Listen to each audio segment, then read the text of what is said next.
ஆங்கிலம் விரைவாக எளிதாக பேச பழகுவது எப்படி? முதலாவது பாயிண்ட், நீங்க இங்கிலீஷ் பேசி பழகணுமா இருந்தா முதலாவது உங்களுக்கு அந்த ஆங்கிலம் பேச வேண்டிய தேவை ஏற்படணும்.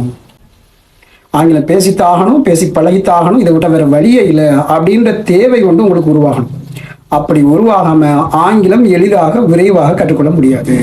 அப்போ சார் எனக்கு இங்கிலீஷ் இல்லைன்னா வேறு வழியே இல்லை அப்படின்லாம் ஒன்றும் இல்லை, இங்கிலீஷ் எனக்கு வந்து ஒரு மொழியாக எனக்கு தேவை அப்படின்னு இருக்கு, இப்போ நான் என்ன பண்ணுறது அப்படின்னு கேட்டிங்கன்னா, உங்களுக்கு நீங்களே ஆங்கிலம் வந்து ரொம்ப ரொம்ப தேவை, அதை பேசிதான் ஆகணும்னு நிலையை உருவாக்கணும். அதை எப்படி உருவாக்கலாம்னா, உங்களுக்கு நீங்களே ஆங்கிலத்தால் நீங்கள் பேச வேண்டியதன் அவசியத்தை பல கோணங்களில் உங்களுக்கு நீங்களே விளங்கப்படுத்தணும். இது எப்படி விளங்கப்படுத்துறதா மனசுக்கு நினைச்சுக்கணும். ஒரு இடத்துக்கு போகிறோம், அங்கே ஒரு ஃப்ரெண்டும் வராங்க, அவங்க நல்லா இங்கிலீஷ் பேசுகிறாங்கன்னா எனக்கு பேச முடியலன்னா எவ்வளோ மொக்கையாக இருக்கும். இந்த மாதிரி விஷயங்களை உங்களுக்குள்ள அடிக்கடி சொல்லிக்கணும். சொல்லிக்கிட்டா உங்களோட ஆள் மனசு அது போய் பதிஞ்சு உங்களோட ஆள் மனசுக்கு ஒரு ஐடியா போகும். எப்படின்னா, இங்கிலீஷ் தேவை, ரொம்ப ரொம்ப தேவை, இல்லாட்டி சுய மரியாதை இல்லாமல் போயிடும், எப்படியாவது பேச பழகிறணும் அப்படின்ற நிலையை உங்களுக்குள்ள உருவாக்கும். அப்படி உருவாக்குனா மட்டும்தான் நீங்கள் இங்கிலீஷ் கற்றுக்கொள்வதற்கு அந்த அளவு ஈடுபாடு காட்டுவீங்க. இல்லைனா 2 முறை ட்ரை பண்ணுவீங்க, 3ஆம் முறை போட்டு சும்மா இருந்துருவீங்க. இதுதான் உங்களுக்கு நடந்திருக்கும். ரொம்ப ஆர்வமாக கிளம்பி இருப்பீங்க, கொஞ்சம் அப்படி இப்படி ட்ரை பண்ணியிருப்பீங்க, கொஞ்ச நாளெல்லாம் அடப்போங்கடா அப்படின்னு விட்டுருப்பீங்க. ஏன்னா உங்களுடைய மனதிற்கு அந்த அளவு இங்கிலீஷ் தேவைன்ற நிலை உருவாக்கப்படவில்லை. நீங்கள் ஒரு சூழலுக்குள்ள போறீங்க, அங்கே இங்கிலீஷ் பேசுகிற சூழல், அந்த சூழல்ல இங்கிலீஷால தான் பேசி ஆக வேண்டிய நிலை கட்டாயம் இருக்கிறதுனா நீங்க சுவரா வேகமாக ஆங்கிலத்தை கற்றுக்கொள்வீர்கள். அப்படி இல்லை, அப்படி ஒரு தேவை இல்லைன்னா உங்களுக்கு என்ன வழிமுறை சொன்னாலும், நீங்க எத்தனை வீடியோக்கள் பார்த்தாலும் நீங்கள் அந்த அளவு விரைவாக ஆங்கிலம் பேச கற்றுக்கொள்ள மாட்டீர்கள். முதலாவது தேவை வர வேண்டும். தேவை வந்தால் தெரிய வரும் அப்படின்னு சொல்லுவாங்க. முதலாவது உங்களுக்கு அந்த தேவை இருக்கணும், அல்லது தேவையை உங்களுக்கு நீங்களே உருவாக்கி கொள்ளுங்கள் மனதளவில். நான் பாடசாலையில் படிக்கிற காலத்தில் இங்கிலீஷ் பாடம்ன்றாலே எனக்கு அன்ஈஸியாக இருக்கும். எல்லாத்தையும் பிச்சுக்கிட்டு ஓடன் போல இருக்கும். அப்படி வரும். அந்த அளவு வெறுப்புக்குரிய ஒரு மொழியாக பாடமாக இருந்த ஆங்கிலம் பிற்காலத்தில் ரொம்பவுமே விருப்புக்குரிய ஒரு பாடமாக விடயமாக மாறியது. அதற்கு காரணம் தேவை. ஆங்கிலத்தை பொறுத்த வரைக்கும் நான் சுயமாகத்தான் கற்றுக்கிட்டேன். நான் ஆங்கிலம் கற்றுக்கிட்டது ரொம்ப கஷ்டமான, அதே நேரம் சுவாரஸ்யமான ஒரு ஸ்டோரி. இலட்சியத்தை நோக்கி அப்படின்ற ஒரு நூல், ஒரு புத்தகம் நான் எழுதியிருக்கேன். இதான் அந்த புக். இந்த புக்கில் 102ஆம் பக்கம், 102ஆம் பக்கம் முதல் 107ஆம் பக்கம் வரைக்கும் ஆங்கில கல்வி அப்படின்ற ஒரு தலைப்பு இருக்கு. அதில் இது சம்பந்தமா சொல்லியிருக்கேன். 2வது பாயிண்ட், பிழைவிட தயாராகுங்கள். எப்படி பிழைவிட தயாராகணும்னா, தைரியமாக பிழைவிட தயாராகணும். பேசும்போது மிஸ்டேக்ஸ் வரும், பிள்ளை வரத்தான் செய்யும், பிள்ளை விடத்தான் செய்யறோம், ஓகே அப்படின்னு நீங்க தைரியமாக பிழைவிட தயாராக இருக்க வேண்டும். பப்ளிக்காக நீங்கள் ஆட்களுக்கு முன்னால் இங்கிலீஷ் பேச ரெடி ஆகும்போது உங்களுக்கு நல்லா தெரிஞ்ச சொல்லாக இருக்கும். அது ப்ரொனன்சியேஷன் தனிமையில் உங்களுக்கு நல்லா வரும். ஆனால் பப்ளிக்காக இன்னொரு ஆளோட பேசுகின்ற போது உங்களுக்கு வராமல் போகும், தடுமாறுவீர்கள். இதெல்லாம் அங்கே நடக்கும். அப்போதெல்லாம் நீங்கள் மனதை தளர விடக்கூடாது. Make mistakes to learn to speak. பேச பழகுவதற்காக, பேச கற்பதற்காக பிழை விட தயாராகுதல், இது ரொம்ப ரொம்ப முக்கியமானது. இல்லை நான் யாருக்கிட்டையும் மொக்கப்பட மாட்டேன், நான் அப்படி பிள்ளைகள்லாம் விடுறதுக்கு ரெடி இல்லை, நானா இங்கிலீஷ் நான் பழகணும் பேசணும் அப்படின்னு நினச்சிங்கன்னா அது நடக்காது. யதார்த்தத்தை புரிஞ்சுக்கணும்.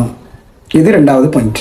3வது பாயிண்ட், எங்களுக்கு ரொம்ப பிடிச்ச விடயங்களோட ஆங்கிலத்தை கனெக்ட் பண்ணணும், தொடர்பு படுத்தணும். எங்களோட மூளையில் ரிவார்ட் சிஸ்டம் ஒன்று இருக்கு. நாங்கள் ஏதாவது செய்கின்ற போது எங்களோட மூளையில் டோபமின் அப்படின்னு சொல்ற கெமிக்கல் இருக்கு. அந்த கெமிக்கல் எங்களோட மூளையில சுரந்துச்சுன்னா, உருவாகுச்சுன்னா, நாங்க செய்யற அந்த விடயம் எங்களுக்கு இன்ட்ரெஸ்டா இருக்கும், போர் அடிக்காது. நாங்க எதை செய்யும் போது அந்த டோபமின்ற கெமிக்கல் சுரக்கலையோ உருவாகலையோ எங்களோட மூளையில, எங்களுக்கு அந்த வேலை, அந்த விடயம் போர் அடிச்சிடும். இப்ப சிம்பிளா சின்ன பிள்ளைக்கு ஏற்ற மாதிரி ஒரு உதாரணம் சொல்றேன், இதை உங்களுக்கு ஏற்ற உதாரணத்தோட பொருத்தி கொள்ளுங்க. இப்ப ஸ்டோரிஸ் ரொம்ப பிடிச்ச சின்ன பிள்ளைங்க இருப்பாங்க. இப்ப பாட்டி வடை சுட்ட கதை தமிழ்ல இருக்கிறது போல இங்கிலீஷ்லயும் இருக்கு. இப்போ அந்த குழந்தைக்கு இங்கிலீஷ் பிடிக்காது, இங்கிலீஷ் படித்தா அந்த குழந்தைக்கு இன்ட்ரெஸ்ட் இல்லை, டோபமின் சுரக்காது. ஆனால் கதை பார்த்தா அந்த குழந்தைக்கு நல்லா பிடிக்கும், டோபமின் சுரக்கும். அப்போ அந்த கதையை இங்கிலீஷெல்லாம் பார்க்க வைக்கிறது. அப்படி காலம் செல்ல செல்ல செல்ல இங்கிலீஷ் மீது இருக்கிற அந்த வெறுப்பு கொஞ்சம் கொஞ்சமாக குறையும். இங்கிலீஷ் படிக்கும் போதும் டோபமின் சுரக்க ஆரம்பிக்கும். ஸோ இது ஒரு உதாரணம் தான். இப்படி உங்களுக்கு பிடிச்ச விடயங்களோட ஆங்கிலத்தை கனெக்ட் பண்ணி விடுங்க. 4வது பாயிண்ட், நீங்கள் கம்ஃபர்ட் ஜோனை விட்டு வெளியே வரணும், சௌகரிய எல்லையை விட்டு வெளியே வரணும். இப்போ இங்கிலீஷ் எங்களுக்கு பேச வராததுக்கு மிக முக்கியமான காரணம் என்னன்னா அதற்கேற்ற சூழல் இல்லை. நாங்கள் அந்த சூழலை உருவாக்க ட்ரை பண்ணணும். அதுக்கு முதலாவது கம்ஃபர்ட் ஜோனில் இருந்து வெளியே வரணும். நான் சௌகரியமாக இருந்துக்குவேன், எனக்கு இங்கிலீஷ் வரணும் அப்படின்னு நினச்சிங்கன்னா இங்கிலீஷ் பேச வராது. எனவே ஆங்கிலம் பேசணுமாக இருந்தால் அதற்குரிய சூழலை உருவாக்குவதற்கு நீங்கள் ட்ரை பண்ணணும். இப்போ நீங்கள் முதலாவது வேற யாருடையாவது ஆங்கிலம் பேசுவதற்கு வெட்கமாக இருந்தால் ஃபர்ஸ்ட்டுக்கு நீங்கள் ட்ரை பண்ணலாம். உங்களுக்கு நீங்களே சத்தமாக பேசிக்கிறது. இப்போ உங்களுக்குள்ள நீங்கள் மனசுக்குள்ளேயே பேசிக்க கூடாது, வெளியில் சத்தமாக பேசணும். இப்போ நாங்கள் இன்னொரு ஆளோடு பேசுவதாக கற்பனை செய்து கொண்டு சத்தமாக நாங்கள் என்ன செய்யணும், கேள்வி கேட்கணும், பதிலை நாங்களே சொல்லிக்கணும். இப்படி நம்ம ட்ரை பண்ணலாம். இது முதலாவது. ரெண்டாவது, முகம் பார்க்கும் கண்ணாடி, அதுக்கு முன்னால் நின்றுக்கிட்டு நீங்கள் பேசுங்க. ஒரு தலைப்பு எடுத்து அந்த தலைப்புக்கு ரெடி ஆகுங்க. சிறிய சிறிய தலைப்பாக எடுத்து அதற்கு ரெடியாகி கண்ணாடி முன்னால் நின்று உங்களை நீங்களே பார்த்துக்கிட்டு பேசுங்க. ஃபர்ஸ்ட்டுக்கு கொஞ்சம் அன்ஈஸியாக தான் இருக்கும், போக போக இது சரியாகும். இது எஃபெக்டிவான ஒரு வழிமுறை. அடுத்தது, இப்போ உங்களோட சூழலில் இங்கிலீஷ் பேசுகிற ஆட்கள் இல்லாட்டிலும் இன்டர்நெட் மூலமாக இங்கிலீஷ் பேசக்கூடிய உங்களை மாதிரி இங்கிலீஷில் நான் யாரோடையாவது பேசணும், நான் அந்த ஆட்களோட பேசினா தான் எனக்கு இங்கிலீஷ் வரும் அப்படின்னு தவிச்சுக்கிட்டு இருக்கிற ஆட்கள் இன்றைக்கு உலகத்தில் நிறைய பேர் இருக்காங்க. அவங்கள இன்டர்நெட் மூலமாக நீங்கள் தொடர்பு கொள்ளலாம். அதன் மூலம் நீங்கள் இங்கிலீஷ் பேசுறதுக்கான சூழலை உருவாக்கலாம். இப்போ அதுலேயும் உங்களுக்கு அசௌகரியமாக இருந்தால், இப்போ ஏஐ தொழில்நுட்பத்தின் ஊடாக நிறைய சாஃப்ட்வேர்ஸ் எல்லாம் வந்தாச்சு, எப்பெல்லாம் வந்தாச்சு. இப்போ நீங்கள் இங்கிலீஷில் அதோட பேசுனீங்கன்னா அது உங்களோட பேசும். அப்படியெல்லாம் ஏஐ தொழில்நுட்பம் வந்தாச்சு, அதனூடாக நீங்கள் ட்ரை பண்ணலாம். இப்படி ஏதோ ஒரு வழிமுறையில் ஆங்கிலத்தில் பேசுவதற்கு முயற்சி செய்யுங்கள். இப்படி முயற்சி செய்யாமல் கம்ஃபர்ட் ஜோனுக்குள்ளே இருந்துக்கிட்டு எனக்கு இங்கிலீஷ் வரணும் அப்படின்னு நினச்சிங்கன்னா ஒரு காலமும் ஆங்கிலம் வராது. எனவே இந்த வீடியோவில் ஆங்கிலம் பேசுவதற்கான உளவியல் ரீதியான சில முக்கியமான தகவல்கள் உங்களுக்கு தெளிவாக தந்திருக்கோம்.